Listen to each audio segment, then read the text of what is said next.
It started as a routine cleaning to scoop some mud off the coast of Indonesia, but turned into a discovery of remnants of a lost, submerged, Ice Age landmass. Archaeologists found more than 6,000 fossil fragments, and among them, 140,000-year-old Homo erectus remains. This find made scientists rethink how early humans lived, moved, and interacted in Southeast Asia. For years, they thought that Homo erectus on Java Island lived in isolation, separated from the rest of the world. But these dredged fossils blew that story apart. It turns out Java wasn't an island at all back then, but part of a landmass called Sundaland. So, Southeast Asia stretched out like someone had drained the ocean, connecting Indonesia, Malaysia, Borneo, Thailand, and Vietnam into one gigantic landscape. Today's islands of Java, Sumatra, Borneo, and Bali were connected by river systems that probably looked like the Amazon, by forests where giant animals roamed, and by coastal plains that would later sink beneath the ocean when temperatures went up. And Homo erectus were not stuck. They were thriving in what honestly sounds like prehistoric bliss. Yep, it was nothing like we normally imagine Ice Age, a sort of frozen wasteland. Sea levels dropped more than 400 feet because so much water froze into glaciers. When all that water got locked up in ice, whole sections of the ocean floor popped out of the water like stepping stones. Suddenly, early humans didn't need boats. They could literally walk from what's now mainland Southeast Asia all the way to places that are islands today. They could do it while exploring and chasing herds across open land. It was sort of like a giant prehistoric highway system. That giant highway matters because it completely rewrites how early humans moved around. Instead of being trapped, Homo erectus had a whole continent to roam. They followed rivers, crossed valleys, and adapted to different environments the same way you learn shortcuts to the office or find new routes to your favorite coffee shop. And because everything was connected, animals wandered freely too. Tigers, elephants, supersized cows, and turtles the size of small cars. People followed these big animals. This among the fossils pulled from the Madura Strait, such as cut-marked turtle shells and cracked open bovid bones. When you see precise cut marks on bone, it means someone was deliberately carving meat off the bone with tools they made themselves. And cracked bones mean they were taking out marrow, which was like prehistoric energy gel, rich, fatty, and perfect when you need calories to survive. That's a level of planning and skill scientists didn't expect from Homo erectus. It pushes Homo erectus closer to species like early Homo sapiens and Denisovans when it comes to behavior. It means they weren't just surviving on scraps, they were actively pursuing animals, processing, and maybe even sharing food the same way later humans did. So if you imagine them as slow, hunched cavemen, forget that. These people were sharp. The techniques they used to process food look eerily similar to those used by other hominins. Not just Homo erectus, we're talking Homo floresiensis, Denisovans, and early Homo sapiens. That opens the door to the possibility that these groups didn't just exist side by side. They might have interacted. Maybe they traded ideas and copied techniques. Or maybe they even interbred or shared territories. All this makes Southeast Asia look not like a series of isolated islands, but like a buzzing human ecosystem, a place where different human species crossed paths. And here's the heartbreaking part. Everything we know about this place, everything humans built, lost, and discovered there, is all underwater now. When the Ice Age ended, glaciers melted like forgotten ice cream cones on a hot sidewalk. Sea levels rose. Slowly, then quickly, rivers flooded, coastlines vanished, entire human landscapes disappeared beneath the waves. Sundaland drowned over thousands of years, and the people who lived there either adapted or moved to higher ground. Archaeologists now try to interpret what these people did, how they lived, and how many human species walked that land. Every time they pull together bone or artifact from the seabed, we get one step closer to rewriting everything we thought we knew about early human migration. And the new discovery could mean that Southeast Asia may have been just as important to human evolution as Africa, the Middle East, or Europe. Looks like Sundaland wasn't a side quest, but a real mixing zone, a place where humanity experimented, adapted, learned, and evolved. Unexpected finds like this one in Indonesia keep popping up around the world and surprising scientists. Farmers in China were hoping to scoop up bat droppings for natural fertilizers inside a narrow limestone cave. But instead, they spotted pieces of fossilized bone that looked suspiciously like parts of a human skull. This skull turned out to be ridiculously old, around 300,000 years old. Scientists eventually named the fossil Maba 1. The discovery happened way back in 1958, but ever since then, nobody could agree on which ancient human species this skull belonged to. During the late Middle Pleistocene, the world was basically a crowded highway of different ancient human species wandering around. Or just maybe, Maba 1 came from a species we've never met before. The big issue was that researchers only found part of the skull, no jaw, no other bones. So it was like trying to solve a giant puzzle with half the pieces missing. For ages, scientists guessed it might be Neanderthal. But now they've used micro-CT scanning, which is like an X-ray superpower that lets you peek inside fossils without breaking them. That's when they noticed weird tube-like structures connecting parts of the brain case, something Neanderthals basically never had. The inside shape of the skull looked way more like Homo erectus, a much older human species. But even that wasn't a perfect match. The skull's size and shape were closer to modern humans and Neanderthals, and it showed traits Homo erectus usually didn't have. For example, it had a shorter forehead area and a thickened bregma, the meeting point between two skull bones. Maba 1 also had a strange dent on the forehead, almost like a bruise frozen in time. Whatever caused it, maybe a fall, maybe anemia, it happened while the person was alive. But there was no sign of infection, so that individual probably healed and kept living after whatever hit them. So Maba 1 doesn't match any known species perfectly, but it shares features with several and has a similar mystery fossil vibe as others found across Africa. In 1976, a famous paleontologist and her team found another human-like skull in Tanzania. That skull had features that looked surprisingly similar to Homo sapiens, even though it was unbelievably old. Scientists think it may be one of the earliest examples of our species ever discovered. That means this skull could help solve one of science's biggest questions. When exactly did Homo sapiens first show up? The sediment layer where that skull was found goes all the way back to the Middle Pleistocene. That's way earlier than what old textbooks used to claim about when modern humans appeared. And then there's the skull that turned up in Zambia's Broken Hill ore mine. Miners literally stumbled on it, plus a few other bones, completely by accident. Scientists started calling it Rhodesian Man, and at first, everyone thought it might be the big missing link between Homo erectus and Homo sapiens. But with newer research tools and better dating methods, they discovered it's around 299,000 years old and probably belonged to someone from the species Homo heidelbergensis. Every new fossil acts like a missing puzzle piece on the giant chaotic story of human evolution. Each one helps scientists connect species that once seemed unrelated, redraw family trees, and rewrite chapters of our past we didn't even know were wrong. Night enveloped the desert above Heraklion. A group of archaeologists moved through the labyrinth of sunken ruins, illuminating their path with powerful flashlights. Suddenly, one of the researchers, Dr. Martin Hale, stopped in front of a temple wall.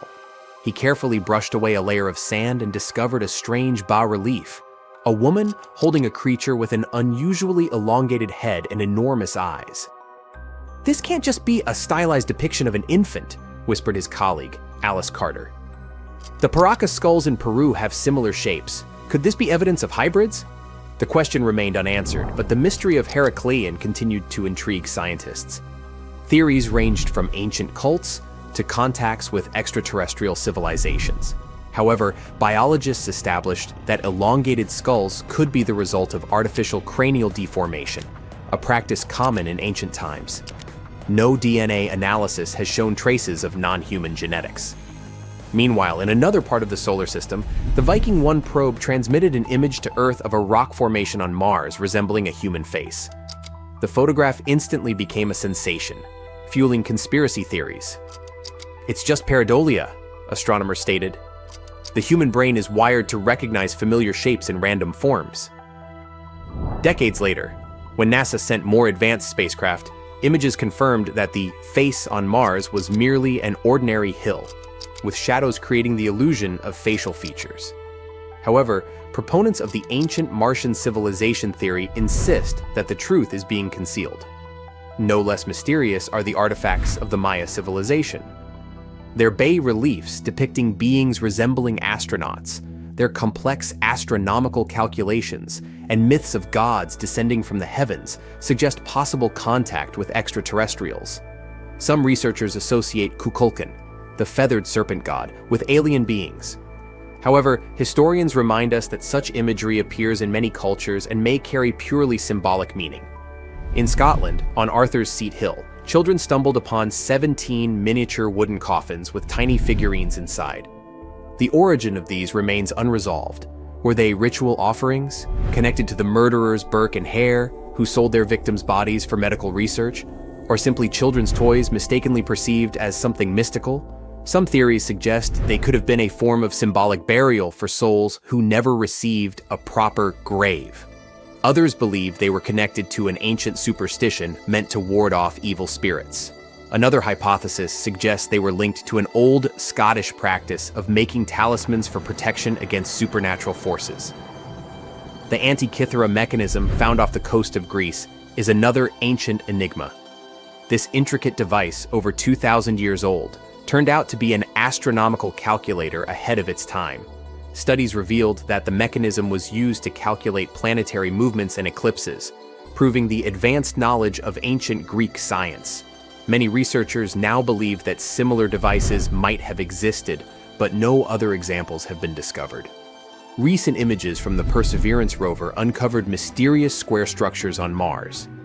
Geologists attribute them to natural crystallization and erosion processes, but UFO enthusiasts are convinced they are ruins of ancient constructions.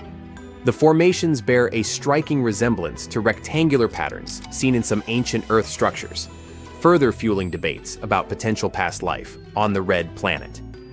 In Germany, during excavations near Marburg Castle, students discovered a pocket sundial. The miniature device, several centuries old, amazed researchers with its precision and craftsmanship. Who owned it? Was it part of monastic heritage, used for prayers on a strict schedule? Experts believe that such sundials were rare and expensive, likely belonging to high-ranking individuals or scholars deeply engaged in astronomy and mathematics. Yet one of the most intriguing discoveries remains the Sabu disc, a 5,000-year-old artifact from Egypt. Its purpose remains debated. Some believe it was a ritual object, while others think it had a technical function, possibly part of an ancient machine. Some engineers speculate that its shape suggests it could have been part of a primitive flywheel or a component of an unknown mechanism. Certain studies suggest it could have been related to liquid movement or even served as a part of a lost mechanical system. Despite extensive research, its true function remains an enigma, adding to the ongoing fascination with the technological capabilities of early civilizations. The world is full of mysteries. Every solved enigma raises new questions. Were these artifacts merely the result of human ingenuity, or evidence of contact with forces we have yet to understand? As new discoveries emerge, the past continues to challenge our understanding, reminding us that history holds secrets waiting to be uncovered. Hold your breath, we're going to the seabed.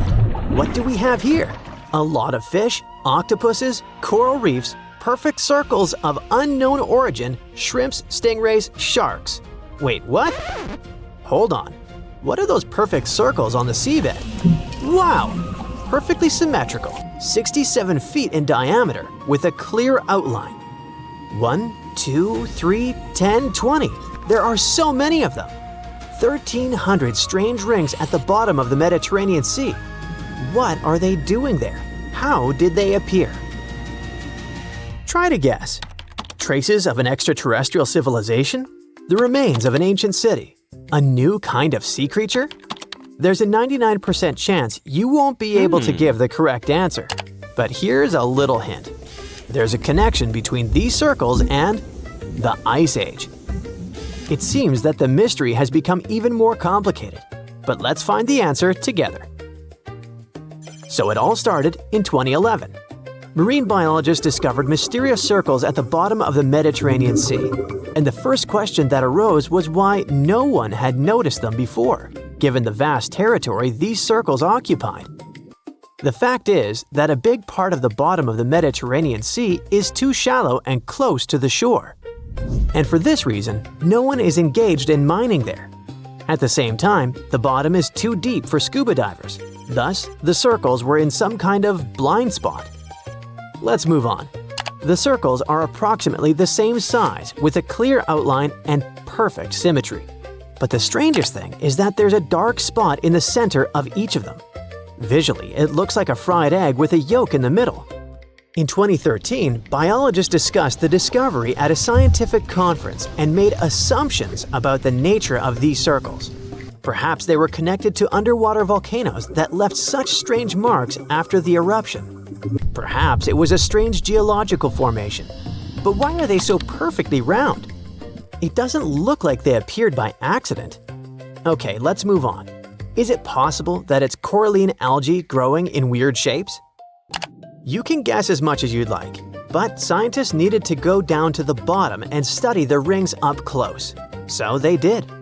In the center of the ring was a large protrusion formed by red calcareous algae. This ledge was several feet high and wide, and there were swaying fan-shaped growths at its top. The strange ledge was surrounded by some kind of pale scree that looked like debris. The black ring itself consisted of rhodoliths, accumulations of hard, rocky algae. Scientists realized that those weren't just circles. They seemed to be alive. Okay, more questions appeared.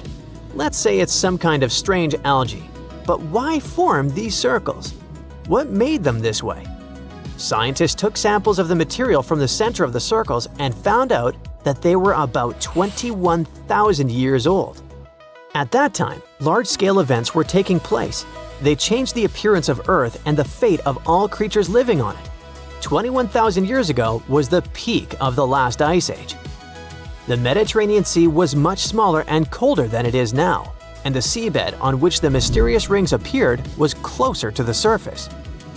Now it's dark here, but at that time, this place was illuminated by sunlight passing through the water. Scientists also discovered several caves with layers of sedimentary rocks near the circles. In the past, these caves were located above the coastline and were washed by waves, resulting in erosion and the appearance of these empty gaps. Now they're completely underwater. Okay, what does this give us? The cold sea was not too deep during the Ice Age. What's next? Next, the scientists found out the nature of these strange ledges in the middle of the rings. At first glance, they looked very similar to corals, but in fact, they were sediments formed by coralline algae. These photosynthetic organisms created a skeleton of calcium carbonate, and the reason they did it there is that it was a warm place with access to sunlight. In the beginning, these algae were thriving. They expanded outward and formed something similar to domes or large pancakes. Then the Ice Age began to end. The weather became warmer. The water gradually heated up and giant continental glaciers began to melt. A huge amount of melted ice flowed into the Mediterranean Sea. Its level rose, the bottom became deeper, and there was less and less light. The beautiful algae slowly plunged into darkness. Their domes collapsed and left behind those little ledges in the center and pieces of calcium carbonate scattered around. For thousands of years, there was nothing around those algae remains. But where did the big circles come from?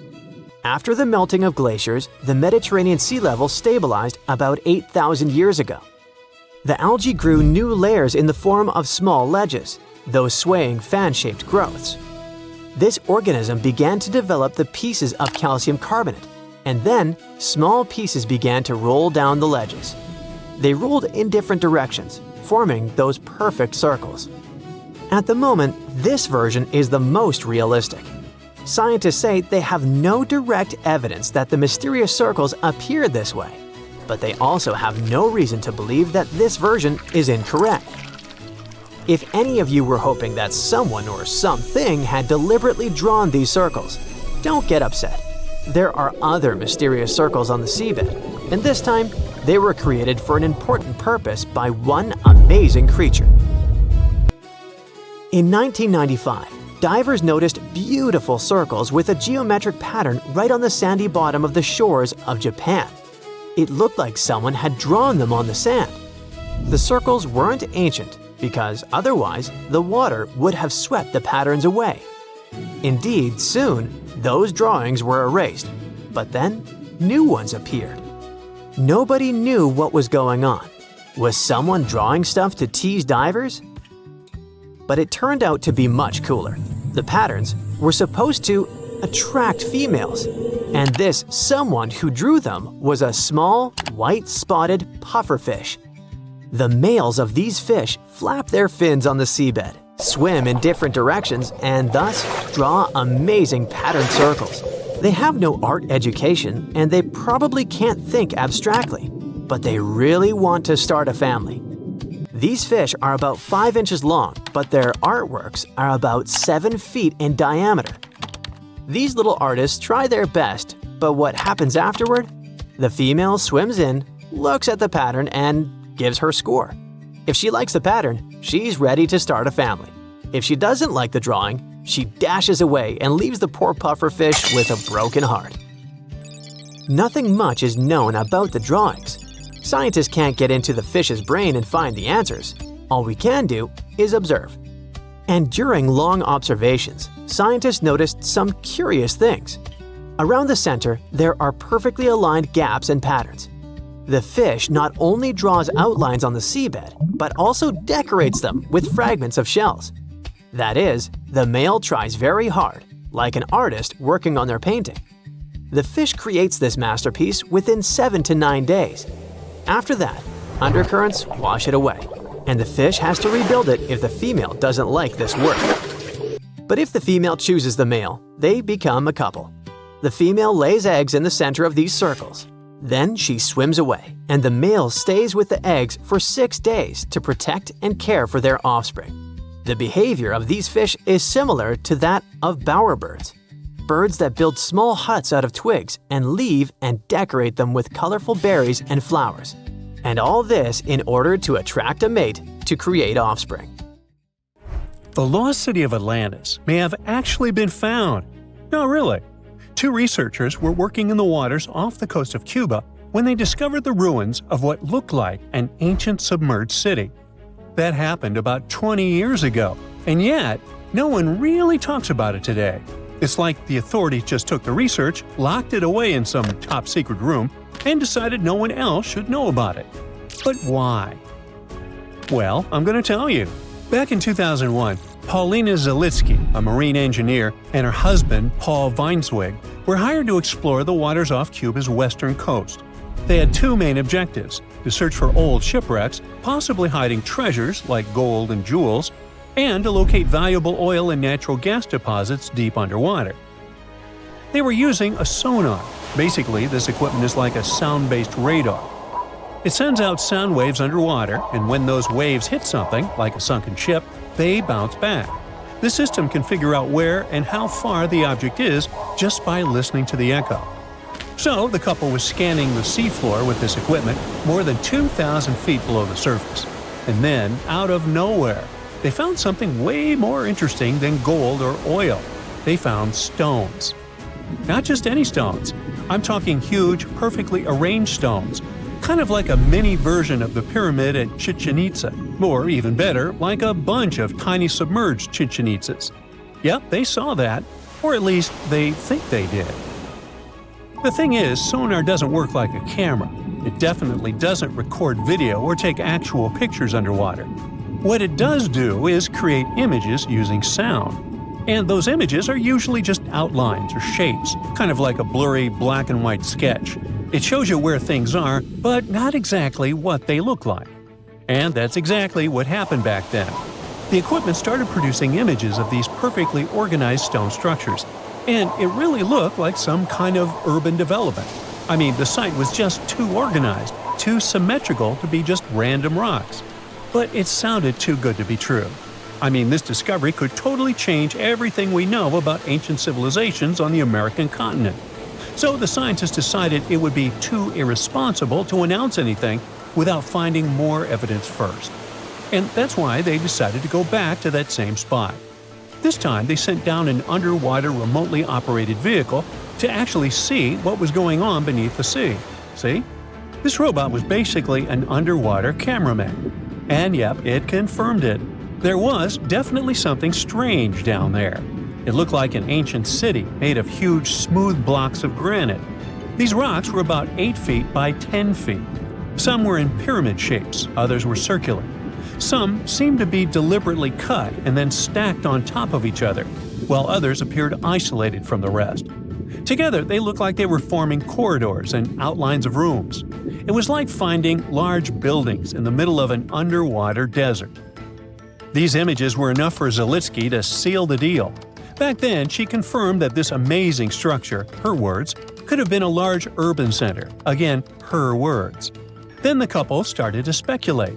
They said that these structures were probably built more than 6,000 years ago, which would make them older than the Great Pyramids of Egypt. It's even older than the famous Maya, the civilization that used to live in the Americas and is known for their ancient and advanced temples. The research also suggested that these structures might belong to a civilization that lived on the American continent thousands of years ago, and that we didn't even know about. This supposed civilization once thrived on a 100-mile land bridge connecting Cuba to Mexico's Yucatan Peninsula. But then, something catastrophic happened. According to their theory, the Earth's faults shifted beneath the surface, leading to a massive earthquake. Then, in the blink of an eye, the entire bridge was destroyed. The land was swallowed up by the sea and ended up at the bottom of the ocean, and this civilization disappeared. Of course, all the connections to the famous Atlantis myth got the media totally hooked on the story. News websites ran headlines like "Lost City of the Caribbean Found" and "Atlantis Found in Cuba." So, could that really be Atlantis? I mean, did they finally find the remains of this supposedly super advanced and lost civilization? Well, it's hard to say. From the start, part of the scientific community wasn't buying into the story too much. First, there's the issue of the date. Saying that this civilization existed at this spot at least 6,000 years ago just wasn't very credible. Then, some European archaeologists argued that the stones they found using sonar might just be natural limestone, not perfectly sculpted granite. And third, it was too deep. Even with the whole theory of earth faults opening up and swallowing everything, it's still hard to explain how an entire city ended up so deep in the ocean. For comparison, there is Heraklion, a real ancient Egyptian port city that got submerged. Today, it is only about 19 feet underwater. But this so-called Atlantis city is at depths between 2,000 and 2,460 feet. See how that's totally different, right? People think it would have taken around 50,000 years for such stone structures to sink to the depth where they are said to be found. And according to experts, none of the known civilizations from that long ago had the ability to build such structures. But for Zalitsky, yes, it was possible. She still believed in the fault theory to explain how this land ended up at the bottom of the ocean so fast. Big movements of the Earth's tectonic plates are usually followed by things like volcanoes and earthquakes. So, according to her, it's a powerful event, and the island sinking could have happened really quickly. This earthquake theory could also explain why some of the megaliths on the seafloor look organized while others don't. But to really prove any of this, they needed a specially designed robot to go down there again and take samples of the rocks and sediment. That way, they could figure out how old the rocks were and maybe even find signs of human life, like carvings, sculptures, or artifacts. The problem is, drilling into those structures isn't easy. They look like granite, and drilling granite that deep underwater is seriously tough. And more than anything, they needed money to do it, a lot of it. So maybe they just never got the funding. Because even with all that initial hype, no further explorations or studies were ever reported. And that lack of follow-up sparked a lot of speculation. Some people even wondered if the story got shut down on purpose, like maybe the authorities wanted to keep something top secret.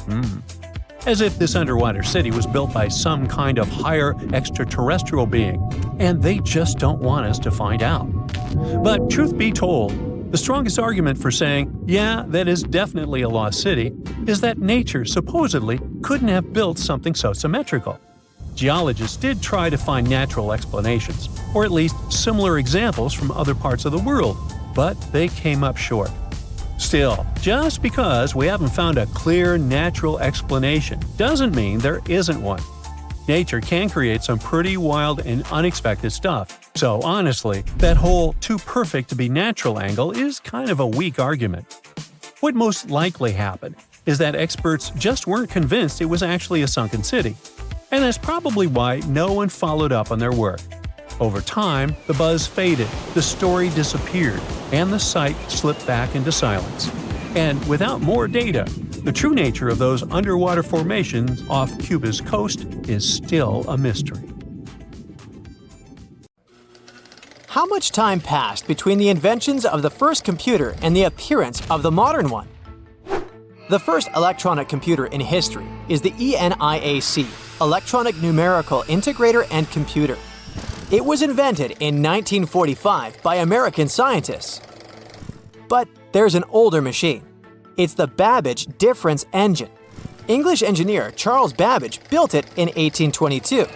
This means more than 200 years have passed since the first computer, and we would have thought so if, at the beginning of the 20th century, divers hadn't discovered a computer more than 2,000 years old.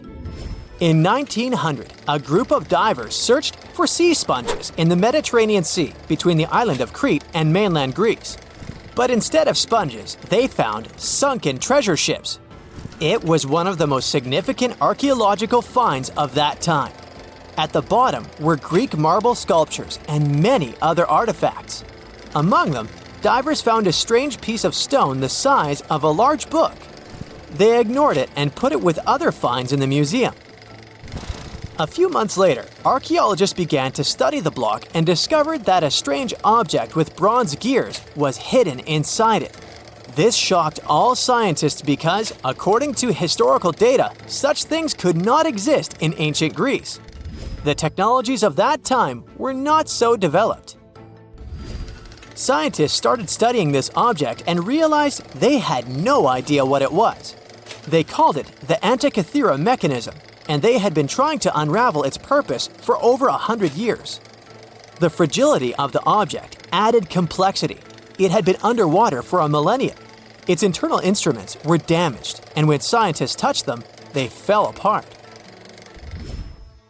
Over many years of research, the object has split into 82 fragments, becoming a real puzzle for scientists worldwide. They found out that it was a machine designed for astronomical calculations. With the help of X-rays, computer tomography, and virtual modeling, people could partially recreate the image of the mechanism. It was a complex structure consisting of 30 rotating gears that turned the dial. The whole mechanism was set in motion with a hand crank. All this was necessary for the ancient Greeks to track the positions of the moon and the sun and calculate the time of eclipses and the Olympic Games. It's as if Silicon Valley was in ancient Greece and the best minds united to create a revolutionary startup. The Antikythera mechanism showed that people in the distant past had excellent knowledge of astronomy and technologies for studying the starry sky. Considering that time, it was not just a machine, but a supercomputer. People entered data into it and got the result after the complex calculations it performed. In 2016, scientists found an inscription on the device containing more than 3,000 symbols. It was something like a manual for use. The text had information about eclipse colors, celestial body movement, and astrological predictions. It was like a reference list of all the events that happened to the planets in the sky. The Greeks realized that all astronomical bodies in the starry sky moved along the same routes. That is, they had orbits close to the plane of motion of our planet around the sun. Ancient astronomers couldn't calculate the path of their movement, so they created the Antikythera mechanism. This was one of its main functions. The researchers found confirmation of this version in the words of the Roman lawyer Cicero. In one of his quotes, there was a mention of a computing machine created by mathematician Archimedes. According to Cicero, the machine could depict the movement of 5 stars called wanderers. At that time, people called celestial bodies that way. Archimedes had lived before the Antikythera mechanism was invented, but perhaps he created the drawings that became the basis of the device. The mechanism worked, and when you turned the handle on it, it rotated the gears in the front and rear parts of the device. And then, the dial showed you the direction of movement of space objects. Besides, the machine had an astronomical calendar inside and tracked the time of sporting events, such as the Olympic Games, and also helped to calculate the exact time of the eclipse. Apparently, the Antikythera mechanism was something like a powerful organizer used by scientists or wealthy citizens of Greece. But what is most unusual is that its creator probably installed the function that changed the observation properties depending on the observer's location. This means that ancient astronomers had to enter different coordinates in different areas for the correct result. NASA computers can do all these things today. These expensive multi-million-dollar devices work with electricity, chips, processors, and thousands of other things. And the ancient Greeks achieved the same result 2,000 years ago with the help of this small device. This changes the idea of the technologies of ancient Greece. People of that time had plumbing and used steam to control some equipment. They were developed, but no one expected them to go so far. Archaeologists were sure that people of ancient times used giant rough gears to operate windmills, and now it turns out that they could create small and complex mechanisms that modern scientists couldn't figure out for 100 years. Divers continue to study the seabed where the Antikythera mechanism was found. They have already found other items, such as nails from the ship and a bronze ring. Such underwater excavations are dangerous and complicated, so the research takes a long time. Experts think that the Antikythera mechanism was not a single copy. Perhaps the ancient Greeks made the same or similar machines. Maybe they're hidden somewhere or were melted down to create something else. In those days, bronze was a costly metal, so when ancient astronomical computers broke down, people could melt them and sell the metal. Some researchers refer to the Antikythera mechanism as the ancient prototype of all modern devices. Phones, computers, and tablets have something in common with this machine. By the way, have you heard of the odometer device? This device tracks the distance traveled by car or other means of transport. Nowadays, odometers are digital, but this technology used to be mechanical, and the ancient Greeks were the first to invent it. According to some records, Archimedes might have created it. The Roman later adopted this device for use during long journeys to aid in road construction. The ancient Greeks were the first to attempt to understand the rules of geometry.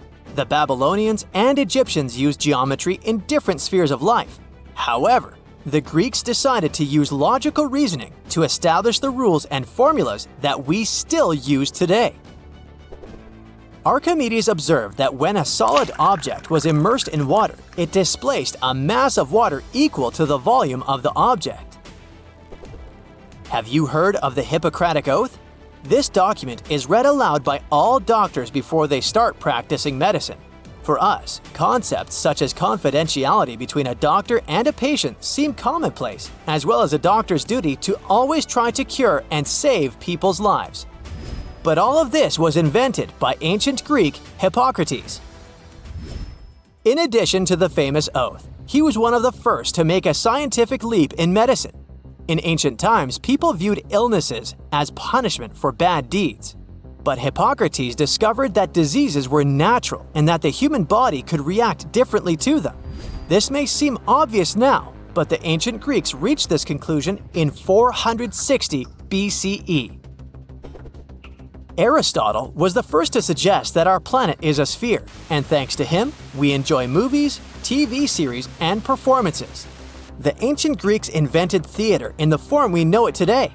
Aristotle wrote the first rules of drama in history, which guide directors and screenwriters on how to keep the viewer's attention. Greek writers created plays in various genres, including tragedies, satires, and comedies. All of this contributed to the formation of Western culture, and that's why many directors enjoy staging ancient plays. And this is only a small part of what the Greeks invented. Therefore, it's quite logical that they were able to create the Antikythera mechanism.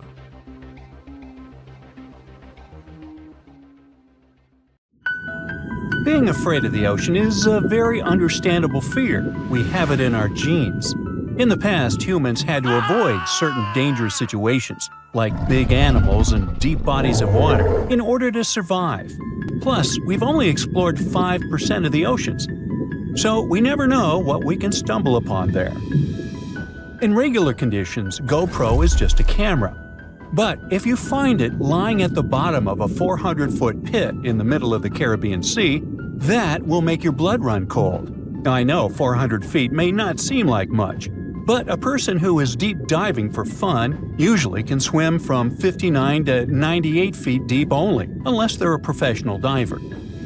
But say you made it to that pit and retrieved that GoPro. That would have still been fatal to you. In this specific hole where the camera was found, there would be a layer of hydrogen sulfide, a very dangerous and foul-smelling gas, at the mark of 300 feet. The gadget was 100 feet lower, alongside its owners, 2 long-lost explorers.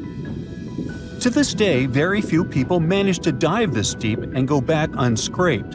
In fact, the deceased explorers were found only with the help of submarines. Now, you might be curious about the content of the GoPro. In stories like this, we expect proof of foul play or sinister footage. But the only thing found there were the images of happy times the explorers had during their trip. A sad ending to a vacay. Now, in deep waters, you can also find many species that seem to be otherworldly, but in a cute and interesting way, like the alien sponge. This fun little fella is a sponge first seen near the Mariana Trench in 2016. It's actually part of an ecosystem dubbed Forest of the Weird. Okay, this makes it sound a bit creepy. And what adds to the weirdness is the fact that the alien sponge had 2 little holes that resemble little eyes, so like it's peeking at you. Ah, another fun fact? The skeleton of this type of sponge is made of glass. And if you're afraid of cockroaches, I'll let you take a deep breath here. Ready? Cool. Because on the ocean floor, there are more than 20 different types of giant isopods, beetle lookalikes, that can be as big as 14 inches. Yikes! But fear not, these guys usually roam the ocean floor for food. So, unless you dive 7,000 feet, which we've just seen is not possible, you won't run into them. Now, despite the horror movie name, the bloody belly comb jelly is actually a fascinating creature you can also find in the ocean. They live in the twilight zone of the ocean, which is between 820 and 4,900 feet below sea level. Pretty far from where you usually soak your feet. But what's so cool about this jelly is its color. Because in the twilight zone, the light is very scarce. Many animals either emit a faint glow, like the anglerfish, or create a camouflage. The jelly here is blood red because, in the pitch-black darkness of the ocean, other animals won't see it digesting colorful bioluminescent prey inside its stomach. Besides, the jelly has a row of combs that spark a very beautiful iridescent light. Beautiful and lethal. Humans also have their fair share of contribution to the weird fest that is the ocean floor.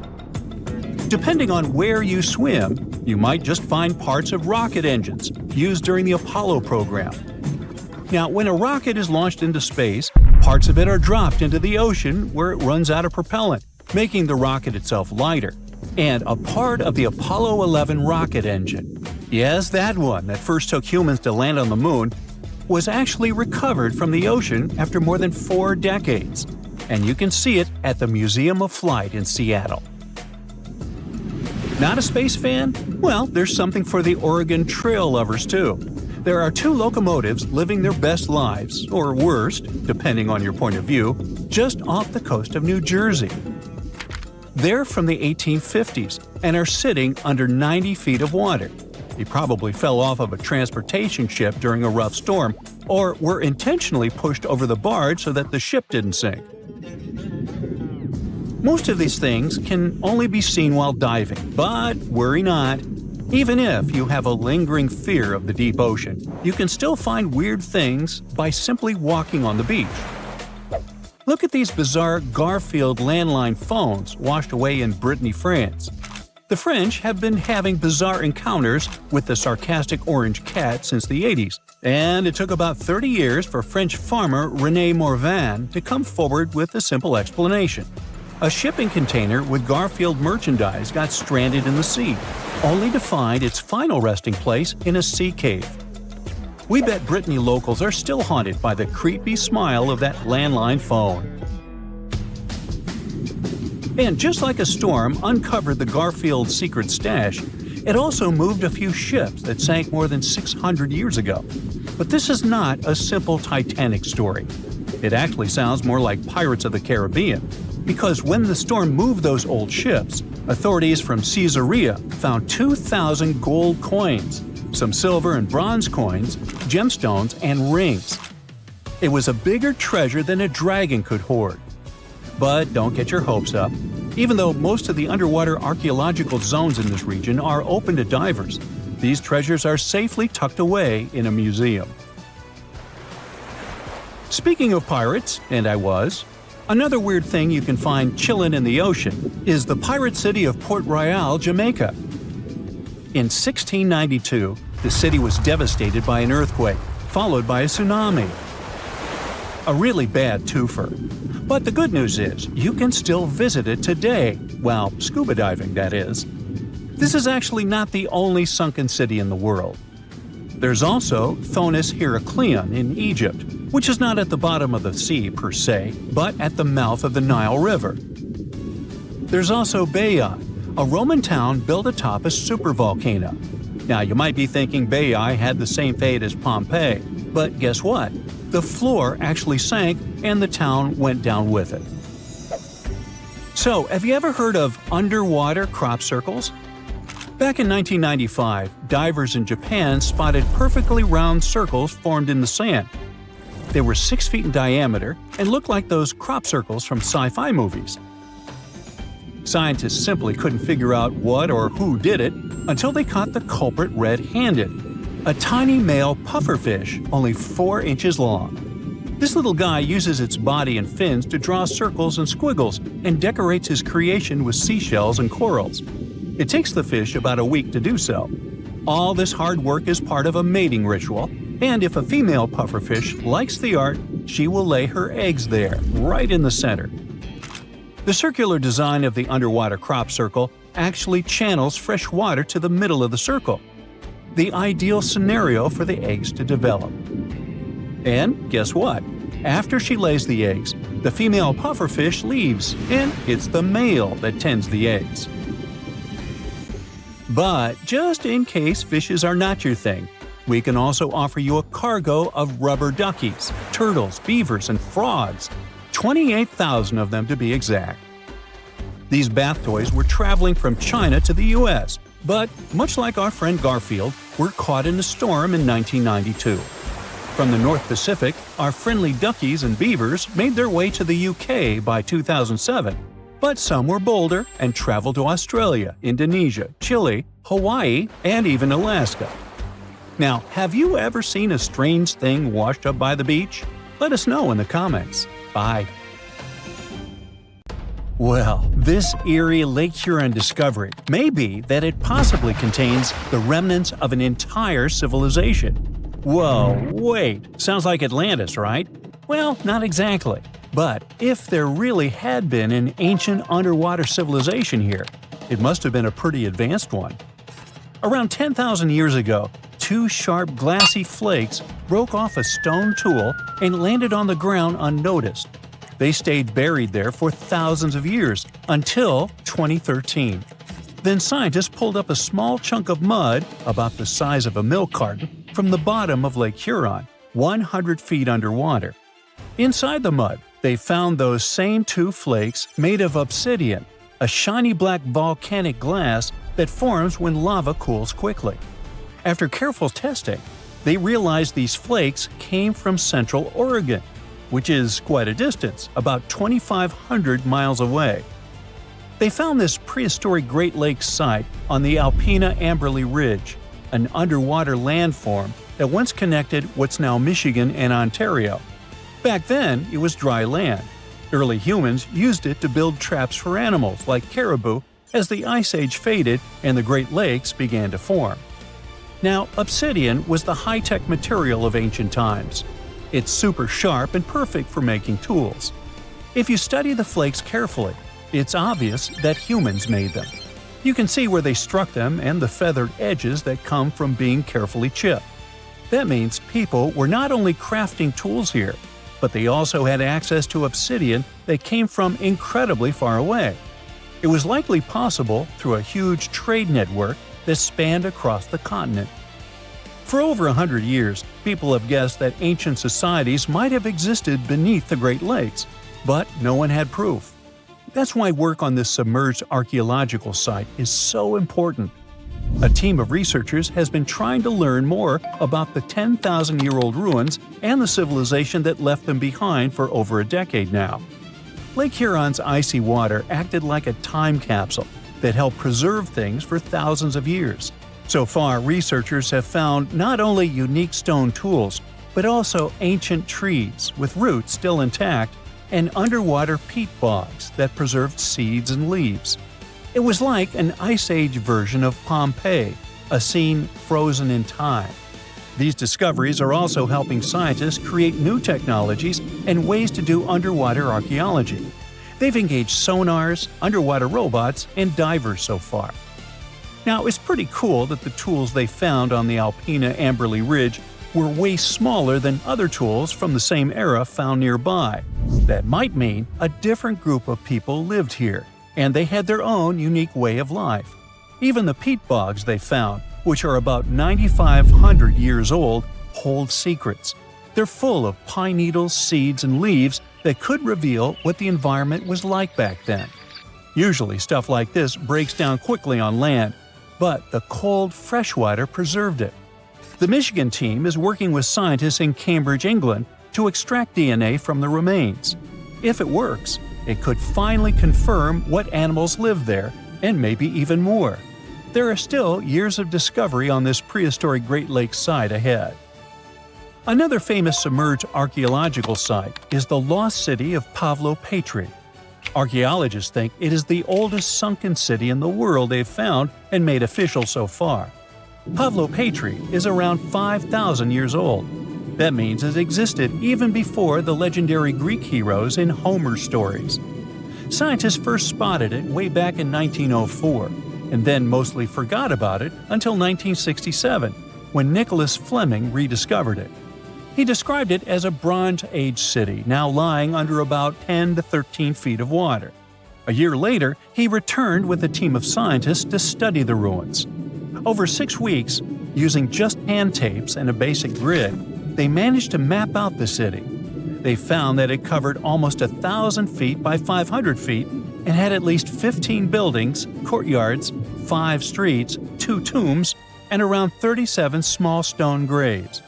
They also found signs that the ruins continued onto the nearby island of Pavlopetri itself.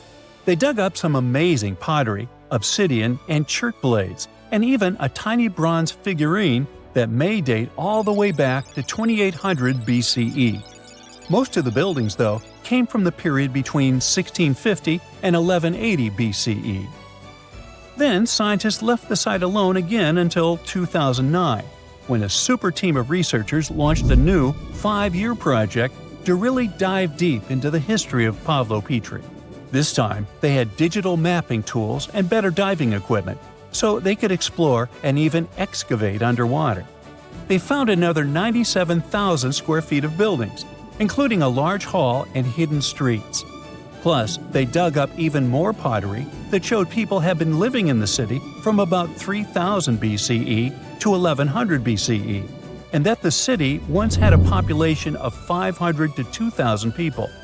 No one knows for sure how the city ended up underwater, but many scientists think it was because of an earthquake, maybe around 1000 BCE, or even as late as 375 CE. Because it's the oldest underwater city ever found, some people even believe Pavlopetri might have inspired the legend of Atlantis.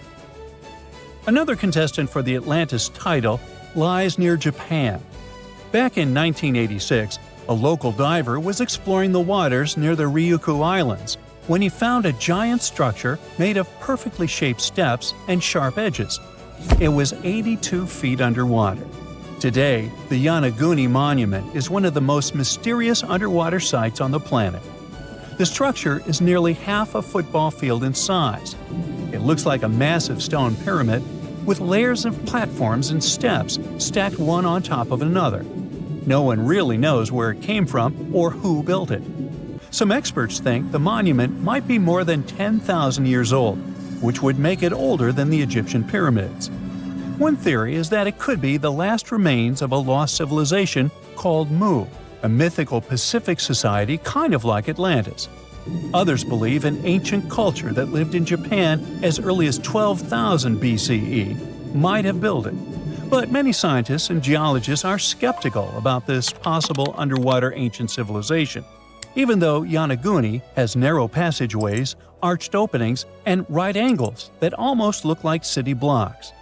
They say that the site looks a lot like natural rock formations, like the Giant's Causeway in Northern Ireland, for example. The whole monument is still connected to a bigger chunk of bedrock, which means it wasn't built piece by piece. And the way the layers of rock are stacked probably has more to do with earthquakes and tectonic movement. It's located in the very active Pacific Ring of Fire.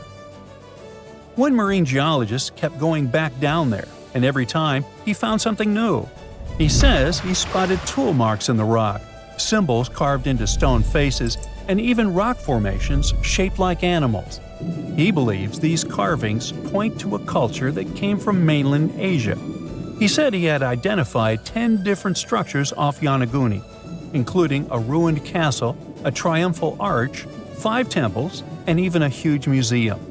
These buildings seem to be connected by roads and channels, and some parts are surrounded by what could be giant stone walls.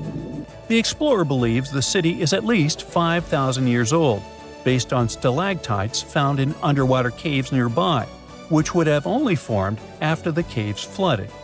His supporters say they have never seen an earthquake create shapes like this, above or below water. But skeptics blame it all on erosion and insist that whirling underwater currents and sea creatures left holes in the rock. Now, if you want to form your own opinion about it, the spot is open for visitors, and it's definitely a super fun diving experience. There's a lake in the heart of Asia that holds 1/5 of all the world's liquid freshwater.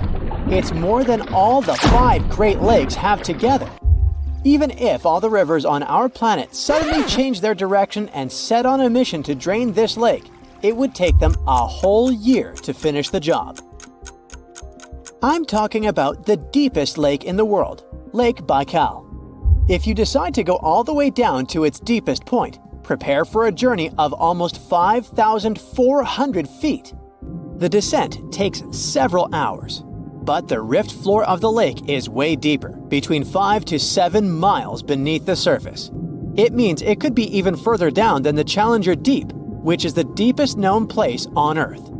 The amount of water it has would be enough for everyone on Earth to have something to drink for up to 50 years. This mighty giant of a lake replenishes its water completely every 383 years. Baikal has a great delivery crew of over 300 rivers and streams, bringing their waters right in. And only one river flows out of Baikal, the Angara, which is headed straight for the Arctic Ocean. Baikal isn't only the deepest, but also the oldest existing freshwater lake in the world. It formed at least 25 million years ago. It all began when the Earth's crust decided to play Tetris and created the lake and the surrounding mountains. At some point, Baikal must have been just a humble riverbed, But then, tremors and fractures shook the earth, and the distance between the shores got bigger. Water levels rose thanks to the melting glaciers. Then, several lakes formed and later merged into one. Baikal is one of around 20 lakes in the world that are older than 1 million years. And since it wasn't disturbed by glacial periods, it's a perfect research ground for scientists. Its deep-drilled core sediments can tell a lot about the climate of our planet in different periods. Since Baikal is in a rift basin with 2,000 seismic tremors per year, the lake is deepening and still growing in size.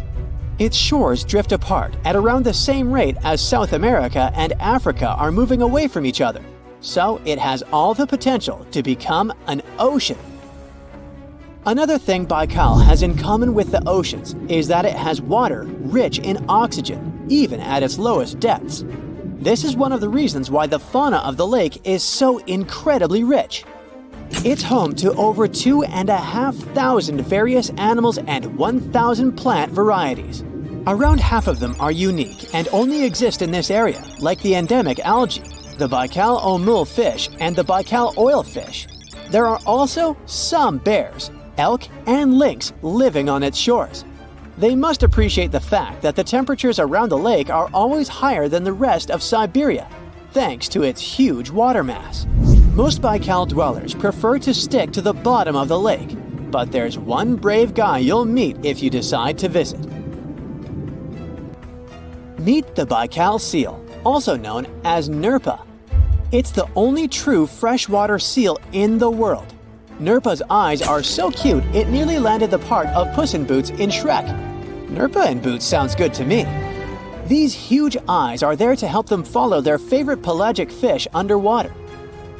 There are other seal kinds that can handle freshwater or use it to breathe, but these cuties spend their entire lives in it. But wait, how did seals, which are supposed to be oceanic creatures, end up in a lake miles and miles away from the sea? About 400,000 years ago, during the Pleistocene era, these adventurous creatures traveled up the river and drainage systems that connected Lake Baikal to the Arctic Ocean. The ringed seal that still lives in the Arctic is believed to be the Baikal seal's closest ancestor. Today, Baikal seals are confined to their freshwater home because of the changes in waterways. And they seem to be pretty happy with their home as they can choose from a huge variety of food to eat. The seals mostly hang out in the north and central areas of the lake, but move south in the winter. The lake gets covered with ice, which they use as a chill-out zone, just like their oceanic cousins use rocks or the beach. Since at least 1969, Lake Baikal has had some mysterious ice rings pop up randomly here and there. At some point, they got so big that the astronauts even spotted them from space. The rings usually appear in late April, but can be there in January or May. Scientists couldn't crack the code on how these rings form for a while. They had all sorts of theories, and the most popular involved methane gas bubbles from the lake's depths. But then, scientists noticed that some of the rings were in shallower waters, where gas emissions don't happen. So, an international team of scientists decided to solve the mystery. They traveled to Lake Baikal, drilled holes in the ice, and dropped sensors into the water.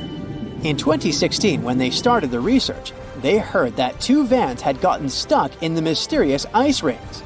Once they had analyzed the data from the sensors, it turned out that the secret behind the rings was warm eddies flowing clockwise under its ice cover. The currents were less intense in the center of the eddies, so the ice above them was thicker at the edges.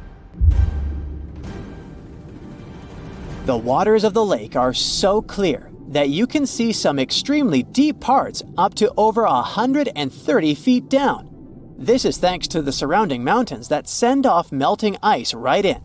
Plankton that live in the lake also helps clean the floating debris. When this crystal clear water freezes, it forms an unusually thick and see-through layer of ice. The wind likes to play sculptor on Baikal and creates one-of-a-kind pieces of art here.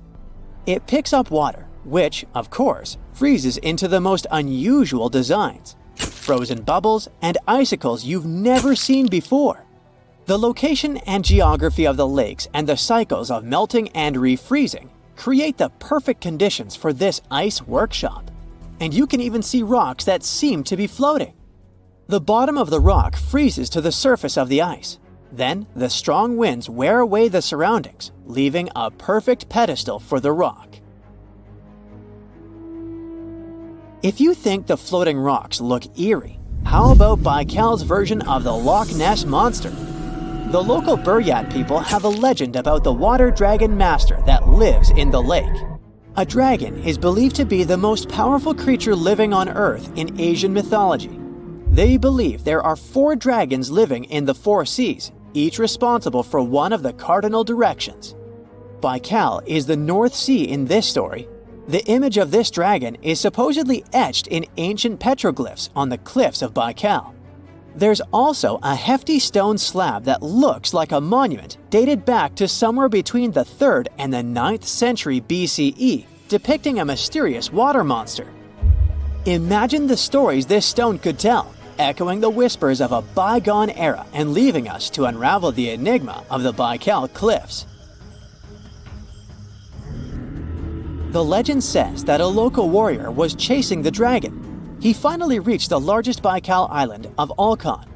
He was ready to face and defeat the dragon, but the beast turned into a beautiful girl, and they got married. That's one unusual twist to a classic defeat the dragon and take the girl story. So, local legends describe that dragon as a giant sturgeon with an almost gator-like snout and armored body. In reality, the mythical monster must be one of the many huge fish living in the lake. They can afford to grow to several feet in length thanks to the high levels of oxygen in the water. Beluga sturgeon can weigh several thousands of pounds, lives up to 50 or 60 years, and never stops growing. Welcome, wildlife lovers! Today you will learn about strange mazes, mysterious round patterns, dangerous poisons, and extreme food, and love that makes you do something incredible. And all these things are united by fish. One small but very talented and dangerous marine creature, and its name is the pufferfish. Let's take a dip in the tropical and subtropical ocean waters. And what do we see here? A small pufferfish floats above the seabed and beats its fin against the sand. It's swimming one way, then the other, and its behavior seems very strange. But wait a minute, it's not crazy, it's drawing. This is a perfectly smooth circle with proportional maze-like patterns inside. The fish works hard and makes sure that all the lines of the shallow ditches lead to the central area. This pufferfish, the size of a human palm, paints a big picture, the size of an inflatable pool. First, this guy draws simple circles, then decorates them with these small geometric details and makes the circles look like a maze. It draws all these wavy lines with its fin, swimming up to them from different angles. After the drawing is finished, the pufferfish swims away and searches the seabed for pieces of shells and coral. It carefully selects small pieces, then brings them to the maze and then uses them to decorate it. It takes more than a week to do all the work. But what for? This fish is unlikely to be waiting for an art critic or an award for the best marine artist, right? Of course, it's not just a drawing, it has a practical purpose.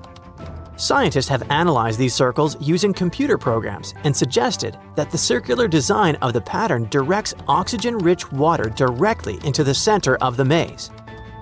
It doesn't even matter which way the undercurrents go. The moats inside the ring guide and help the freshwater pool in the center. Okay, but again, what for? Oh, many of us are willing to go above and beyond for it. It makes us suffer and feel great joy. This is the meaning of our life. This is the cause we were born for. The pufferfish creates these drawings because of love. This maze is not just a drawing. It's a nest where a female pufferfish lays eggs. But before doing this, she evaluates the male's work. If she's not happy, she swims away. If she likes the drawing, she and the male create a family. The water in the center of the maze helps pufferfish eggs grow well. But they grow under the care of the male, as the female swims away immediately after laying the eggs. The pufferfish takes care of the offspring, guarding the nest until they hatch. Underwater currents sweep its work away gradually, but it doesn't matter to him. The fish will proceed to create a new work of art. But one question arises.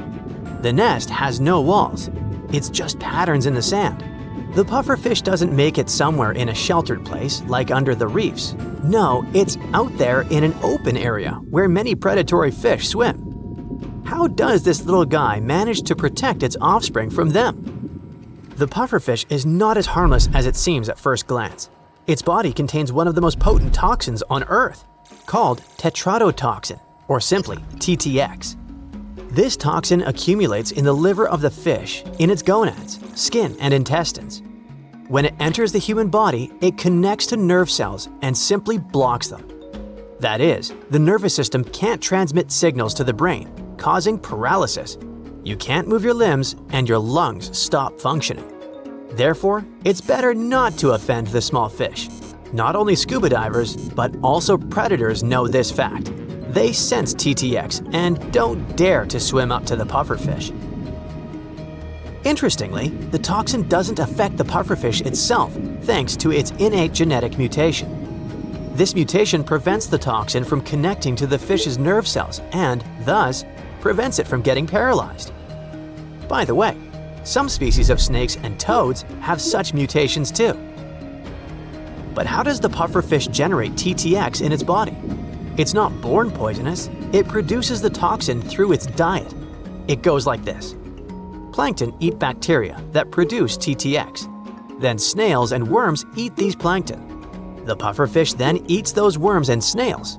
Over time, the fish accumulates this toxin in the liver and ovaries, but it also permeates other parts of its body, depending on the type of pufferfish. Predators avoid not only these fish, but also all kinds of food that are filled with this toxin. That's why pufferfish can easily find food and are not afraid of anyone. And this is also the reason why it's so easy for them to guard their offspring. Interestingly, pufferfish males love the smell of the toxin, and females smear their eggs with this substance to scare off enemies. And while the whole ocean is afraid to approach the pufferfish, one creature is trying to catch it to eat. And this creature is human. Even if you've never heard of the pufferfish before watching this video, you've probably heard of fugu, a dangerous dish prepared by highly qualified chefs. Cooked fugu is one of the most dangerous dishes on the planet. There have been cases when people paid a lot of money to try this delicacy, but didn't survive this experience because the chef made a mistake. Tetrodotoxin is colorless and odorless, and even when you cook fish at high temperatures, the poison doesn't lose its properties. But this only applies to those fish that live in the ocean. On special farms where pufferfish don't eat toxin-filled food, they're completely harmless. So if someone offers you a fugu dish, always ask where the chef got the pufferfish from. Most often, people get poisoned by this fish when they come to eateries where so-called chefs cook the dish incorrectly. Don't do that. There are specialized restaurants where only trained professionals work. Such chefs undergo rigorous training and take an exam to show that they can safely cook this dish. They make it hundreds of times before being allowed to serve it to people.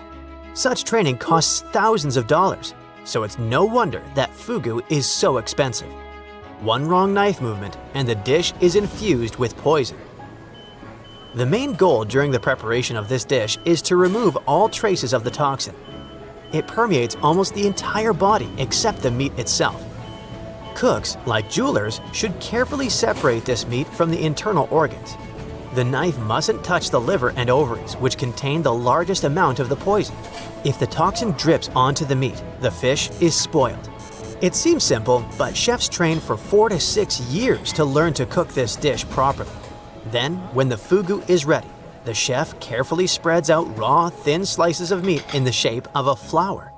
The dish is served mainly in the winter because pufferfish become fatter during the cold season, so it has more meat. Chefs spend years training to cut it properly. Restaurants spend a lot of money on teaching them.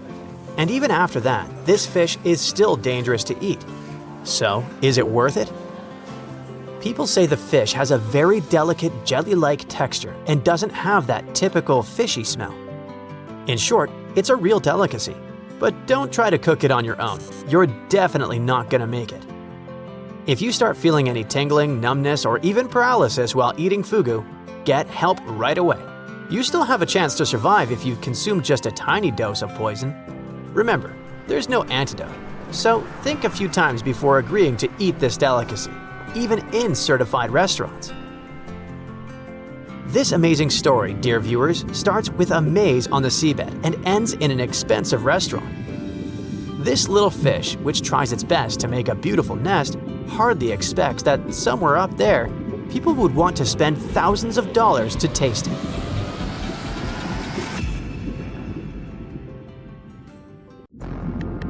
From thousands of dollars worth of treasure to brand new phones and ancient cities, let's dive into the water and see what we can find. Imagine going to the river to enjoy a boat ride.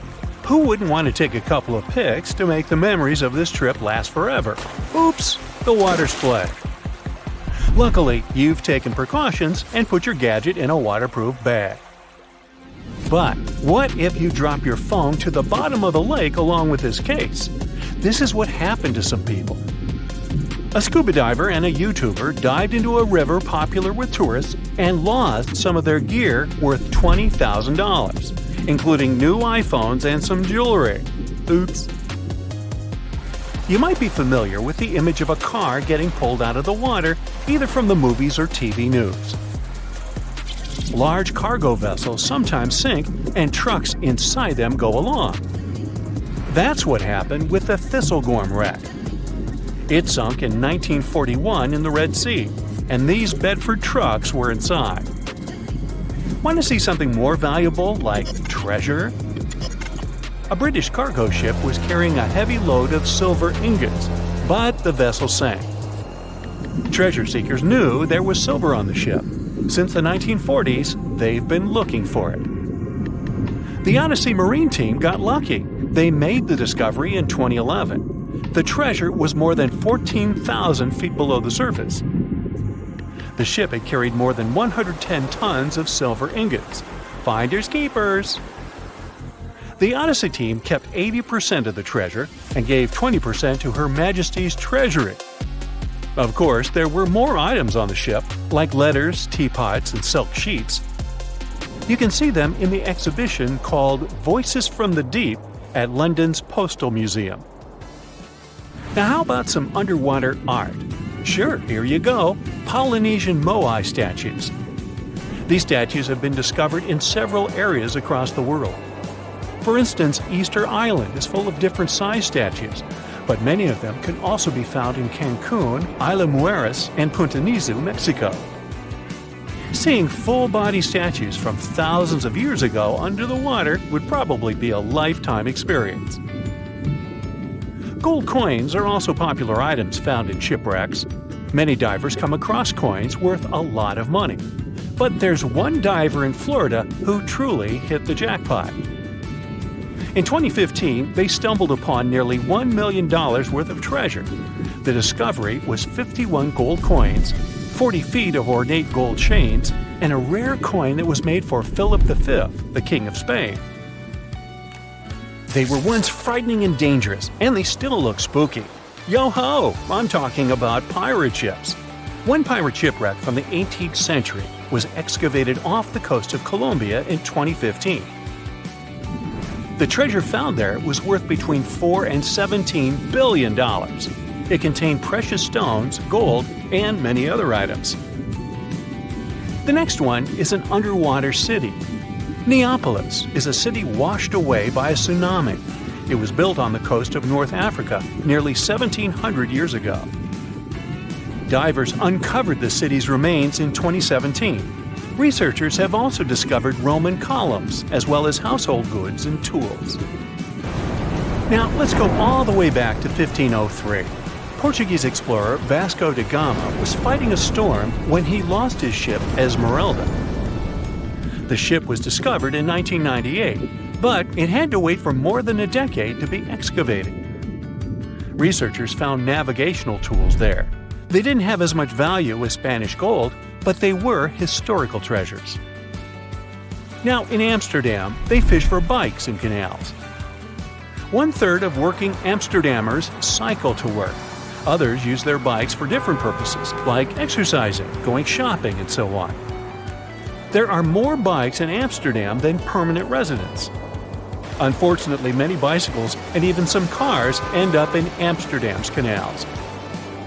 The fact that Amsterdam has 165 canals with a combined length of 60 miles doesn't make the authorities' job easier.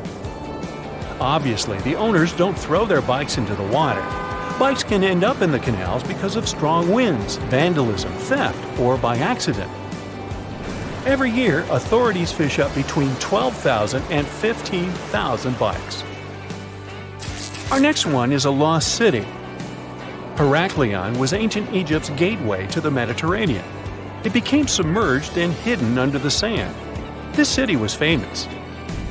Maybe you've even heard about it. It was mentioned in the legend about Helen from Sparta and Paris from Troy. So, how was this ancient city discovered?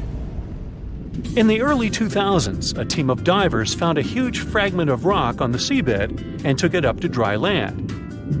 It turned out that it was a piece of the statue of Hapi, who was the lord of the river of ancient Egyptians. The team continued searching and found 6 other pieces. Around them, they saw temple ruins, pieces of pottery, jewelry, coins, oil lamps, and so on. Even an old copy of the New York Times. Nah, not really. Granada Underwater Sculpture Park is the world's first, what else, underwater sculpture park. Why is this park so special, besides being located in the beautiful waters of the Caribbean? You can see the park on a snorkeling or scuba diving trip. The sculptures are about 9 to 16 feet underwater. The atmosphere and the experience itself make it special. The sculptures are made from concrete and steel. Some of them weigh as much as 15 tons. They're covered with underwater creatures. The statues were put there to help protect reefs, maintain the health of the ecosystem, and restore underwater life in that area. Now, submarines are designed to go underwater, so maybe you wouldn't expect to see them on this list. But submarines do, in fact, sink. Divers have discovered many submarines. For instance, an Australian submarine was found off the coast of Papua New Guinea more than a century after it had sunk. Now here's another submerged city, but this one was left underwater on purpose. You can see the ancient ruins of Lion City in a lake in China. This lake was created in 1959 when the valley, at the base of Five Lions Mountain, was flooded to create a hydroelectric power station. The 1,400-year-old city, now ruins, got submerged by this flow and stayed this way for over 50 years. It lay untouched at the bottom of the lake until its exploration started in 2001. Divers found out that many structures, carvings, guardian lions, and arches were still preserved. Researchers mapped and documented Lion City. They also looked for a way to protect these structures from further damage. In 2011, the city was announced to be an historic relic under protection. When you see the ruins of Lion City for the first time, the view will take your breath away. So don't forget to hold your breath. Imagine swimming in the dark waters. As you're approaching the city, you see its huge walls and extensive carvings. Marvelous, isn't it? The Cancun Underwater Museum is probably the largest museum of its kind in the whole world. It wasn't lost, per se, but now it's home to an aquatic ecosystem. Who wouldn't want to combine scuba diving and snorkeling with a visit to a world-class garden with 500 sculptures? Placed 30 feet under the surface, these sculptures are made from pH-neutral marine concrete so that they can stay on the ocean floor. Plus, here, the sculptures change over time, unlike in a traditional museum. That's because they become part of the underwater environment and a home to various plant and animal species. In one installation, nearly 450 life-size figurines are grouped together to hint at the harmonious coexistence of humanity. There is also the Anthropocene, which is an actual submerged Volkswagen Beetle placed by the Manchonis Reef. Okay, this is not a lost and found item, but this is just Hey, it's a giant jellyfish, and I wanted you to see it. This creature is known as the lion's mane jellyfish, and is the largest known species of jellyfish. So, I'm happy now. And have you ever discovered anything underwater? Ever since Plato wrote about the allegory of Atlantis, humanity has been fascinated with the possibility of the discovery of a thriving underwater civilization. Fancy joining me on a trip to a few historic underwater sites? Let's see what we can find out about ancient civilizations. The first one on our list is what is being called the underwater Stonehenge. Scientists have recently discovered a mysterious pile of cairns that stretch for miles under the shimmering waters of Lake Constance at the borders of Switzerland, Germany, and Austria. Archaeologists began to explore the site back in 2015, and they haven't been able to understand yet what it was actually used for. What they do know is that there is a 12-mile line of 170 human-made stone cairns under Lake Constance. Scientists say this was most likely the result of a combined work of several villages. The cairn site was probably used for some collective purpose. The formations are huge. Some of them are several dozen feet wide. The most amazing discovery so far is that the site dates back to around 5,500 years ago. Now, what were we humans doing back then? We were living in the prime years of the so-called Stone Age. We were beginning to make artifacts from stone and use them to hunt and eat. Can you imagine what a knife and fork might have looked like back in those days? It's no coincidence that scientists call this site the underwater Stonehenge, though. Both sites are believed to have been built around the same period of time.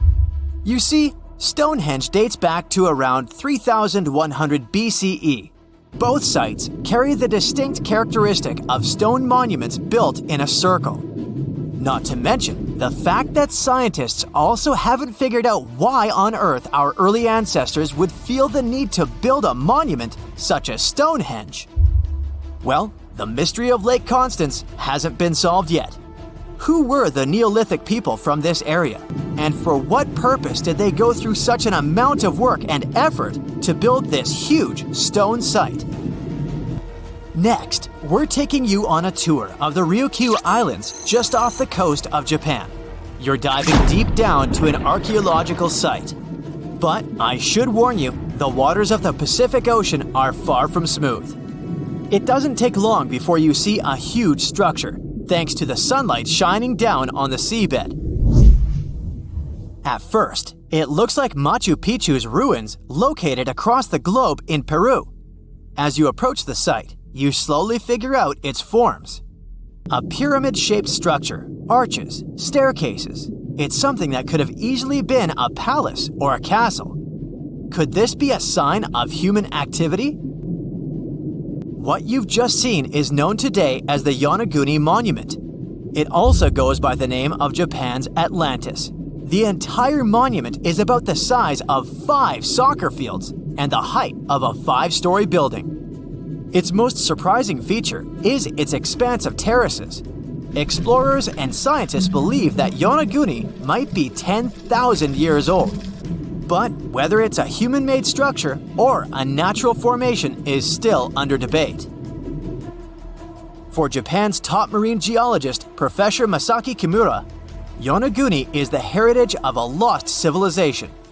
Kimura has dived to the bottom of the ocean to explore the ruins over 100 times over the past 10 years.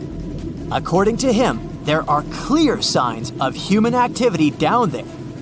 On the monument's surface, there is a triangle-shaped concave that is a historical symbol of water fountains in the region. There's also a giant turtle carved on the eastern side of the structure. And, according to Kimura, turtles have an important cultural meaning. Several pieces of stone tools have been recovered from the site. Their estimated age is around 10,000 years. However, not all scientists support this theory. For many, Yonaguni is the result of thousands of years of erosion. The fact that the monument is composed of one massive rock leads them to believe it's not human-made. The defined edges and flat surfaces resemble a natural formation in Northern Ireland, known as the Giant's Causeway. The basalt columns look like the ruins of a palace, but they're actually the result of volcanic activity in the region. Now, you're flying to the coast of Greece, 4 hours away from Athens. More specifically, you're in the Peloponnese Peninsula. You dust off an old snorkel and head for a free dive on a bright sunny day. Sometime into the dive, you start noticing patterns on a seabed. 13 feet below the surface, outlines of familiar objects start to appear, one by one. As you continue swimming, what looks like the outline of an entire city emerges in front of your eyes. Are you wondering how water could have taken the whole city? Rocks are perfectly aligned into what appears to be the foundation of a building. This is Pavlopetri, an ancient city you've probably heard about for the first time. It was discovered by Nicholas Fleming, a British oceanographer, when he was on vacation in Greece. He had heard rumors about Pavlopetri's existence and indeed found several artifacts on the seafloor. He went back to the area a year later with the team. They found a site filled with pots, storage vessels, and tools. A kernstone, for instance, is a tool used for grinding grains and turning them into flour. Multiple amphoras indicate that this settlement dates back to the Bronze Age, 5,500 years ago, when people started living in towns. The settlement is believed to have existed for over 2,400 years. Today, Pavlopetri is considered the oldest submerged town ever discovered, and what's impressive is that it wasn't a simple village. It was a vibrant port city with stone buildings, a marketplace, streets, and even squares. The next stop on our voyage is one of today's most famous underwater cities that has been turned into an archaeological park. The city of Port Royal in Jamaica exists only below the surface, but in 1692 it was one of the wealthiest cities in the Western Hemisphere. Port Royal was the center of the British Empire at the time and an important trade city that attracted people from all over the region. It was also home to real-life pirates of the Caribbean. On the morning of June 7, 1692, the people of Port Royal met a different fate than they had probably expected. The city woke up shaking. People were thrown out of their beds by the power of a massive earthquake, ranking 7.5 on a Richter scale. One survivor said he had seen Earth opening up and swallowing the whole town. What he said could be true, as the city was mainly built on sand. The ground swallowed buildings, roads, you name it. Geysers erupted, and finally, waves as big as 10-story buildings hit the city. About 33 acres of the city disappeared under the water. Amazingly, most of its 17th century remains are still in good condition under 40 feet of water. Archaeologists have found taverns, storage rooms, kitchens, and recreational buildings used for diverse purposes. You can also see a grand lion statue, a submerged bridge, and many picturesque arches. Of course, I saved the best for last: India. Just off its coast lies another sunken marvel. A site known as the Lost City of Cambay is located in the Gulf with a similar name. It remained undiscovered until 2001, when the National Institute of Ocean Technology made a routine water assessment.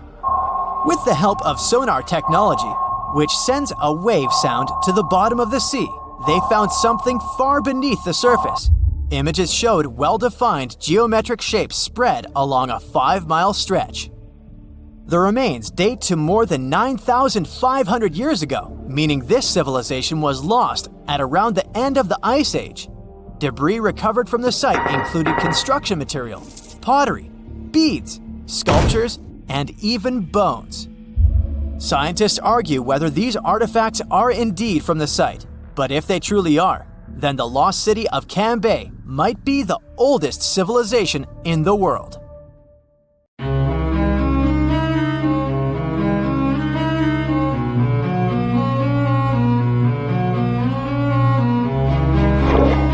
Question for you. Do you think Atlantis could be real? It remains as one of history's greatest mysteries. The legend began with Plato all the way back in ancient Greece, the tale of a civilization that formed and prospered before our own. Atlantis was supposedly a highly technological society, much like the Mayans. But, as the legend says, due to the people's greed, they were punished by a flood that destroyed and submerged their cities. Different theories try to guess Atlantis' location. Some say it was in the Mediterranean Sea. Some say it's beneath the Bermuda Triangle. But, as science has shown us, Atlantis may be only an allegory for humankind. Today, you'll discover several amazing underwater cities that you have never heard of. They existed indeed and are not just a myth. We're taking you on an excursion to the underwater city of Baia, which is on the coast of Italy. Known as the Las Vegas of the Roman Empire, Baia was a resort city. The Roman elite traveled there for recreation. Imagine an open-air spa. That was Baia. You can visit the submerged town by scuba diving and get close to that perfectly preserved, magnificent Roman sculpture, a true underwater wonder. You can spot the crumbled temples and buildings through glass-bottom boats. This is a moss-covered museum in Claudio's Nymphaeum. To your left, you can see a collection of classical Greek statues. Swimming down the Via Herculeana, you'll arrive at Villa Aprotio. Villas are Italian-style houses, and here you can admire their original marble floors. Notice the black and white patterns and the astounding shapes they make. Next, you'll arrive at Portus Julius. Can you see the collapsing wall structures at the bottom of the seafloor? You'll see well-preserved columns and limestone floors. Behold the ruins of the thermal baths of Lacus. The remaining multicolored mosaics are something great to see. You'll see their orange, blue, and green tiles if you get close enough. At Pisoni's Villa Pila, you'll see 25 preserved Roman pillars. Notice the arches, the frescoes nearby, and the magnitude of this well-kept treasure. The city was located over natural volcanic vents, so there were hot springs to be used at will. People went there looking to have an excellent time. And when I say people, I mean some of the great Roman emperors we learned about in school: Nero, Cicero, Caesar. But around the 8th century, the city was sacked and the luxurious town was abandoned. Slowly, the water level rose and the city started to drown. You are on a summer vacation off the coast of Greece, 4 hours outside of Athens, in the Peloponnese Peninsula on Pavlopetri. You dust off your snorkel and head for a free dive on a bright sunny day. Sometime into the dive, you start noticing patterns on the seabed. 13 feet below the surface, the outline of familiar objects starts to appear, one by one. As you continue swimming, what looks like the outline of an entire city emerges before your eyes. You wonder, how could water have taken the whole city? Rocks are perfectly aligned into what appears to be the foundation of a building. Nicholas Fleming, a British oceanographer on vacation in Greece, was the person that discovered Pavlopetri. He was documenting the seafloor artifacts. The team found the site filled with pots, storage vessels, and tools. A quern stone, for instance, is a tool used for grinding grains and turning them into flour. Multiple amphoras, which were found then, indicate that this settlement dated back to the Bronze Age, 5,500 years ago, when people started living in towns. The settlement is believed to have lasted for over 2,400 years. Pavlopetri is considered today the oldest submerged town yet found, and it's impressive that it wasn't a simple village. It was a vibrant port city with stone-built buildings, a marketplace, streets, and even squares. Let's continue our exploration and find secrets in other underwater cities. You are diving off the coast of the Ryukyu Islands. Pacific waters are far from smooth. There's a strong current pulling you into the deep sea. Suddenly, you see a huge structure thanks to the sunlight shining down on the seabed. At first, it looks like Machu Picchu's ruins across the globe in Peru. As you approach it, you slowly figure out its form. A pyramid-shaped structure, arches, staircases. It's something that could have easily been a palace or castle. Could this also be a sign of human activity? What you just saw is known today as the Yonaguni Monument. It also goes by the name of Japan's Atlantis. The entire monument is about the size of 5 football fields and the height of a 5-story building. Its most surprising feature is its expansive terraces that host large crowd gatherings. Explorers and scientists believe that Yonaguni dates back to 10,000 years ago. But whether it is a man-made structure or a natural formation is still under debate. For Japan's top marine geologist, Professor Masaki Kimura, Yonaguni is the heritage of a lost civilization. Kimura has dived into exploring the ruins over 100 times over the past 10 years. According to him, there are clear signs of human activity down there. The Triangle Pool, located on the monument's surface, is a triangle-shaped concave that is a historical symbol of water fountains in the region. There is also a giant turtle carved on the eastern side of the structure, and according to Kimura, turtles have an important cultural meaning. Several pieces of stone tools have been recovered from the site. Their estimated age dates back to 10,000 years ago. However, not all scientists are convinced of the same. For many, Yonaguni is the result of thousands of years of erosion. The fact that the monument is composed of one massive rock leads them to believe that it is not human-made. The defined edges and flat surfaces resemble a natural formation occurrence in Northern Ireland, known as Giant's Causeway. A series of interlocking basalt columns look like the ruins of a palace, but they were the result of volcanic activity in the region.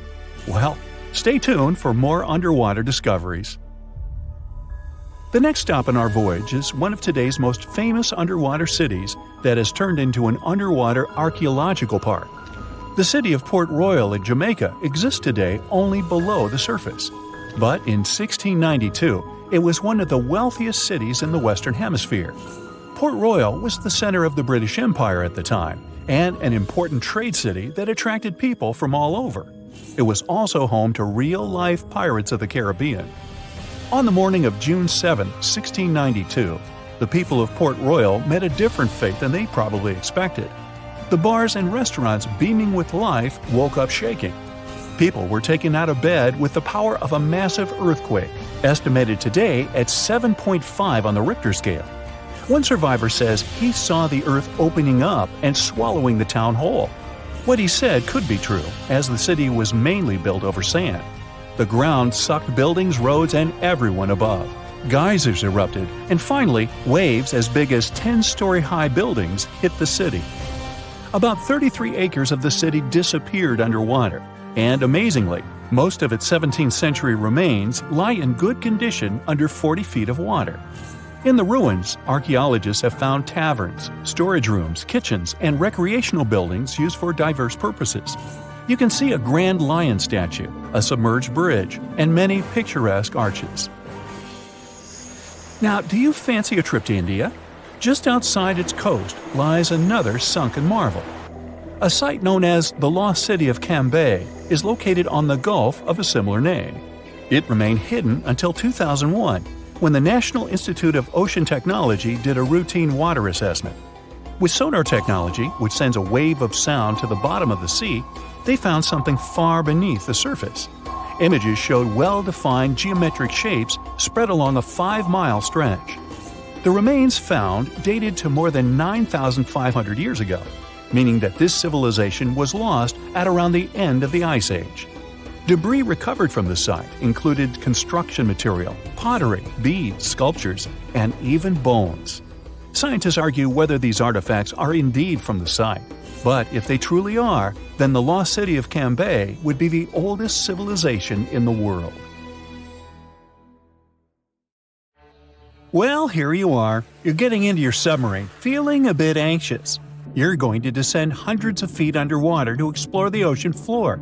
So many things can go wrong. Technical issues, insane water pressure, dangerous marine monsters, mysterious eerie sounds. Wait, what? Eerie sounds so deep underwater? Yep, a strange humming noise is coming from the ocean depths. What makes it even creepier is that it only appears during dusk and dawn. This noise might act as a dinner bell, since it's likely to have a connection to massive groups of sea creatures moving up and down through the water to feed. But so far, it's just a theory. Using highly sensitive underwater microphones, researchers recorded a mysterious low-frequency hum at depths of 660 to 3,300 feet. The sound wasn't very loud, just 3 to 6 decibels above the usual ocean background noise. For comparison, when someone is whispering in a quiet library, the sound reaches 30 decibels. The underwater noise also had a puzzling or humming quality. The weirdest thing? Despite their efforts, the researchers couldn't pinpoint a single species responsible for the sound. The noise originates in a region known as the twilight zone of the ocean. This region is dark and doesn't have many nutrients, with no sunlight for photosynthesis. Life here relies on organic debris falling from above, such as deceased organisms or waste material. At the same time, while it may sound barren, the twilight zone is far from empty. A 2015 study estimated that up to 90% of the world's fish could live in this zone, including many undiscovered species. Now, back to the mysterious noise. The researchers believe the sound may be linked to the vertical migration of small marine creatures like fish, shrimp, and squid. These animals move upward toward the surface at sunset to feed on plankton and nutrients, using darkness to avoid predators. At sunrise, they return to the depths to hide. This migration, which is one of the largest animal movements on Earth, involves billions of organisms and occurs daily. Scientists suspect that the strange hum might occur during this migration, as a way for the creatures to communicate or coordinate their movements. It might also serve as a signal to indicate when it's safe for a group to go to the surface and feed. If some animals indeed use the hum to communicate, it could help us understand deep-sea life better. The Twilight Zone has always been considered a quiet environment, but such a discovery hints at complex social behaviors and interactions among its inhabitants. But it's not only the ocean that produces bizarre sounds. Earth is humming non-stop too. Unfortunately, you can't hear this soundtrack. This hum isn't from earthquakes. It's produced by subtle ongoing vibrations in the planet's crust. They're too faint for us to feel and can only be detectable with special equipment. Scientists have long known about this phenomenon called free oscillation and have recorded this persistent hum. Earthquakes are the most noticeable ground movements. According to the U.S. Geological Survey, Earth experiences about 500,000 earthquakes every year. Of those, only 100,000 are strong enough to be felt, and around 100 cause noticeable damage. But in the quieter moments between earthquakes, the planet is still constantly vibrating with smaller, unnoticeable movements. Unlike the sudden jolts of earthquakes, this hum is steady and uniform, and it's a byproduct of microseismic activity. Seismometers, tools used to record ground vibrations, can detect this sound anywhere on land. For years, researchers have been debating the origins of this hum. Some thought it came from ocean waves reaching deep into the seafloor. Others believed it was caused by colliding waves on the ocean's surface. By 2015, scientists had confirmed that both factors contributed to Earth's constant vibration. And although this hum has been recorded on land, now we also have much clearer, more detailed underwater recordings. To study the hum, researchers used spherical seismometers on the seafloor in the Indian Ocean near an island east of Madagascar.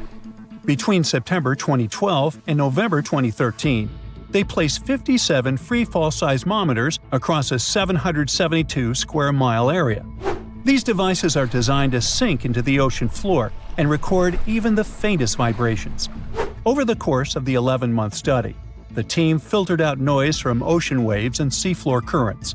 They got clear, consistent signals of Earth's hum, with peaks at frequencies between 2.9 and 4.5 MHz, far below the range of human hearing, which starts at 20 Hz. The discovery of Earth's hum from the ocean floor is more than just a scientific curiosity.